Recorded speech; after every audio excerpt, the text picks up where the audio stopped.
how much worse is this really going to get? As we look at this disaster unfolding before our very eyes, I think we all, regardless of what party you are in, ought to have some real questions about whether or not this administration is going to be able to handle the worldwide disaster that we now have coming our way. Hello, everyone. Welcome to the Trish Regan Show. I'm Trish. Good to have you here. A reminder that portions of today's program are brought to you by Legacy Precious Metals. There has never been a better time to invest in precious metals than now. So go to legacypminvestments.com for more. Again, legacypminvestments.com for more. I don't even quite know what to say. I mean, you can't see those pictures of those families that are grieving and not feel something. We learned today that Vladimir Putin actually bombed a maternity hospital, a children's hospital. I mean, this guy clearly is out of options. And so now he's trying to terrorize those poor people in the way that only apparently he knows how. This is bloody. This is awful. This is a humanitarian crisis. And what does the U.S. do? Well, basically nothing. I mean, the latest now is that the U.S. says it's opposing NATO nations providing fighter jets to Ukraine a day after Poland offered the MiG-29s. I don't quite get this. Apparently, we think it's too high risk. I just think that this has spiraled out of control in a way that has become entirely unmanageable, and so many more lives now are at risk. Meanwhile, you know, global oil prices, I've been reporting on them for you here, are also at risk. We got a little bit of breathing room today, in part because the UAE says it is going to provide more in the way of oil on the market. So that was a big relief. The other thing going on is that you saw Venezuela. I actually reported this over the weekend. I was the first journalist to have this, thanks to my sourcing down there in Venezuela. I have covered that country for some time and was able to report over the weekend that 2 individuals, Americans, would be released. Now, there are still Americans that have been detained there in prison, so it's important we get everybody out. But I would just say it's a little bit of a goodwill gesture that they're trying to make to the Biden administration, which now needs oil. We need oil, okay? Like, I'm just going to be a realist here. Nobody really wants to admit totally what's going on, but you've just knocked quite a bit of supply out of the market with Russia. I think we had to do that, right? Morally, we had to do that. I am a big believer in sanctioning in order to try and work through some of the diplomacy. So we had to do that, but the reality is now you're running the risk that the American economy is going to suffer big time. So you've got to take a step back and you've got to have a 3-pronged approach, all right? I got no problem with their green energy stuff. They can go for it on that front. But that's not all.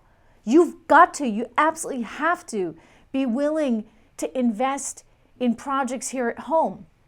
Investors have been afraid to, because what did the administration signal? That it was going to kill any project that came along. So why would you want to invest all this money in drilling operations? There's 7,000 licenses out there, as Jen Psaki pointed out in the press conference this week at the White House. And she's like, well, why aren't the oil companies doing it? The oil companies aren't doing it because they know that the administration is going to try and kill any project that they have. So that's got to change. You see Republicans now out there calling for more drilling. We need this from a national security perspective, people. And yet, Democrats are nowhere to be found. I think only 2 of them are going for this. Come on. I mean, come on. In the face of this madman over there in Russia, you're not going to tell me that you don't think it's important to be able to pump your own oil and your own natural gas? Again, go for it on green energy. I'm not going to dispute that we shouldn't be doing everything here. One other thing that we ought to be thinking about, instead of going to, Saudi Arabia that won't take our call, or instead of going to Iran that says, death to America and wants to annihilate Israel, I still say you got to come back home to the Western Hemisphere, take a good hard look at Venezuela. They did release those 2 prisoners, as I reported, and there's an opportunity there. There's an opportunity for us to work with the Maduro government so that we open up that oil sector. We get rid of all these sanctions. We enable their economy to succeed. And in turn, you know what? We encourage him to say, you know what? We've got to have free and fair elections. We want democracy in Venezuela because that's the right thing for the people. So from a humanitarian perspective, we can see that through. And by the way, my sourcing indicates that the Maduro government is actually very willing to do that. So this is kind of a no-brainer. We get the Russians out of our hemisphere. We open up that economy. We make sure that we ensure the rights of the people. And you're starting to talk about something that could be kind of real. Anyway, it's not going to change the fact that Joe Biden has just done a miserable, miserable job, frankly, with this entire ordeal. Why weren't we thinking through this earlier? I know they were going on about green energy, but wouldn't Keystone have come in handy right now? I mean, come on. All right, we got to go through a couple quick things here. I want to tell you about AMAC, which is just a wonderful organization for mature American citizens. You can spend $16 a year and you get all kinds of freebies, all kinds of travel benefits, restaurants, hotels, all that stuff. But most importantly, your money is going to help represent your values, conservative values in Washington, D.C. This organization is doing everything it can to make sure that when you retire one day, you know what, you're going to have something, right? That they don't spend it all with Build Back Better and these crazy programs that are going to cause the value of the U.S. dollar to be depressed, which would mean challenges for every one of us as we move forward in the future. It's a wonderful, wonderful organization. They can help you sort through things that you need to sort through as a retiree. For example, health insurance. Which health insurance do you go to? AMAC has you covered. So go to amac.us/Regan for your membership. Again, just $16 a year. I promise you're going to make it back, the first trip you take with them. amac.us/Regan. It's kind of like AARP, except for conservatives. That's how I would best describe it. So do take a look. I encourage you there. amac.us/REGAN. The other company I wanted to tell you about, look, I've been a big believer in gold for a long time. We've got gold now above 2,000. I expect that gold is one of those things that's going to continue rallying in this kind of uncertain environment. It's the reason why I sleep well at night knowing that I have gold in my portfolio. The dollar, long term, I really do feel like could be in serious jeopardy long term. There's a lot of reasons for that, but part of it's inflation. And inflation is kind of a silent killer. It's this hidden tax that's out there, and it very much affects everyone. It's not getting any better. In fact, inflation is now going through the roof. We're going to get a read this week on it. I'm predicting that we ain't seen nothing yet. Really, because if you see $9 at the gas pumps, and that's very, very possible by the start of the summer driving season, you're going to have massive inflation throughout the rest of the economy. So go take a good hard look at gold. And when you do, call my friends at Legacy Precious Metals, a wonderful group of people. They can help you navigate this really tricky space. 1-866-589-0560 is the number, 1-866-589-0560. You can talk to someone about getting a gold-backed IRA. They can help you with that. You can talk to them about getting the real physical stuff delivered to your house. So if you're concerned about the future, if you're concerned about inflation like I am, call Legacy Precious Metals today. 1-866-589-0560. Again, that's legacypminvestments.com. And one more word from a sponsor. I am such a believer in life insurance. I mean, to me, this is just kind of the cost of doing business, right? If you're going to be alive in this world and you have people that care about you, you better make sure that you are insured. And it doesn't cost a whole lot of money. This can be done very, very easily. And this is why I encourage people to do it. You can spend as little as $19 a month. Think about that. I want to share with you this. Select Quote. This is the company I recommend because they've got terrific algorithms. They look at all the different life insurance policies out there. They find the best one for you. They found a 40-year-old man with high blood pressure, a 10-year, $500,000 policy for only $19 a month. $19 a month. I mean, it is very affordable. You can protect your family. You can protect everything that you have worked for. So go there today. For over 35 years, they've been helping people to save 50% or more on their life insurance. Most importantly, people are getting the life insurance. This is so critical. You really need to do this. The quotes are 100% free there at selectquote.com. They just take a couple minutes. So take this time out of your day to make sure that you get it done. Full details on sample policy and carrier ratings at selectquote.com/commercials. Prices could vary by health, issuing company, and other factors, not available in all states. But again, this is an important thing to do. We've got a lot of challenges out there right now. I don't know how this is going to end up on the international front. I really don't. I am shocked that we're in this mess like we are right now. Any which way you slice this, Joe Biden owns it. In other words, he is the president of the United States of America right now. And under this president, we have wound up seeing 7.5% of an increase in consumer prices. And it's going to get much worse. We're seeing a doubling of gas prices, a doubling of energy prices, and that's going to get so much worse.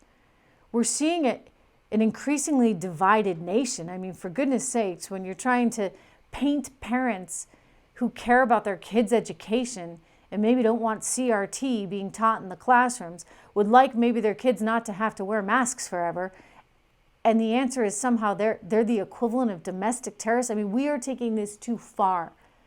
And people aren't going to forget it, and they're not going to forgive it. Because you've got sort of a double whammy. The social stuff is hard for people, and people in the middle are saying, you know what, we have gone way too far. And then when you think about the international stuff, that's too far for people. And I know, a lot of people are like, well, I don't really care what happens overseas. I care what happens at home. Well, you know what? They're caring what's happening at home because of what they're going to be paying at the gas pumps. I mean, already $4.17 AAA came out with is the highest level we've ever seen, national average on gas prices. And that's just going to keep going up. So we really do have a massive problem, which will translate into a political problem. Now, selfishly from my perspective, right, because I would like to see conservatives that embrace conservative economic principles and conservative international principles, I'd like to see conservatives win in 2022. I think right now that it's looking more and more likely because these Democrats can't get out of their own way. How can you sit there with a straight face and tell me we're going to not drill here in the United States because green energy is too important? I mean, I get you can love green energy, right? I'm not going to take anything even away from that. Let's have it. Bring it on. But for goodness sakes, just do what you have to do to keep the lights on, right? We're America. And we need to stand up for something. We need to stand up for ourselves. And we need to ensure that people have some kind of consistency in their lives. That means consistency in pricing in their lives. Now, again, I want to report I'm encouraged that oil prices came down today, but I don't think that this is going to be long lasting. I think as the markets settle into the idea of a world with no Russian oil, which, by the way, I'll tell you this, I support. I think morally you had to do it. But you're going to have to take a step back and figure out what the solution is. You've got to replace it. And green energy, it's not going to happen overnight. Nobody owns an electronic vehicle, Pete Buttigieg. You can't just say, okay, high gas prices are the reason to go out and buy that EV. It doesn't work that way. And I'm continually disgusted by sort of this let them eat cake kind of elitist attitude. Because, it hurts middle Americans the most. It hurts poor Americans, the very people that the Democrats always are telling us you need to care most about. You got John Kerry, what was that? At the start of all this, about a week and change ago, saying, I'm really concerned about the environment here. I'm concerned about climate change. In light of all this, it's going to get lost.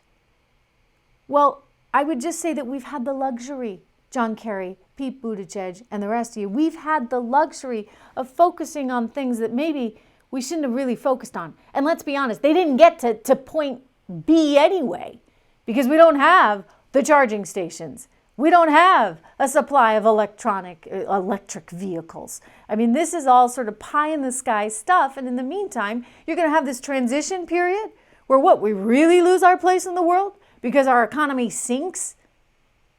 We lose our place in the world while simultaneously leaving people without food, without energy. That's what you're risking here. Consider food costs. I mean, John Catsimatidis, who's the CEO of Gristades, he runs Gristades, which is a big grocery store chain in New York. About 6 months ago, maybe a year ago, he was predicting an 11% increase in grocery store shelf prices. Like I said, you ain't seen nothing yet. You're going to be seeing a 30%, at least a 30% increase in food prices if we don't figure out the energy situation. So this is the time for everybody to get a whole lot smarter. And if Joe Biden and the Democrats knew what was good for them, I'm giving them a little bit of advice here, okay? If you guys knew what was good for you, you'd figure this out and you'd make sure that we had supply that could come online, whether that be in the United States of America, or if you're going to go elsewhere, at least try and go to a country that's more culturally similar to us that, by the way, we want to kick the Russians out of. We've got to be strategic. We've got to put America first. I realize nobody wants to say that. You're not supposed to say that, but it should be obvious. All right, you need to put America first. Just a quick reminder, you know where I'm going to be on Friday, where I am every Friday. I love having you guys there, so please come and join me again on Locals, trishregan.locals.com. Ask me questions, participate in the conversation. Let's hear your point of view. I'd love to see you again. That's on Locals, trishregan.locals.com. And of course, my website, I'd love to have you there, trishintel.com. Sign up for my newsletter. Make sure you're getting this podcast delivered to you every single day, trishintel.com. And we'll talk again tomorrow.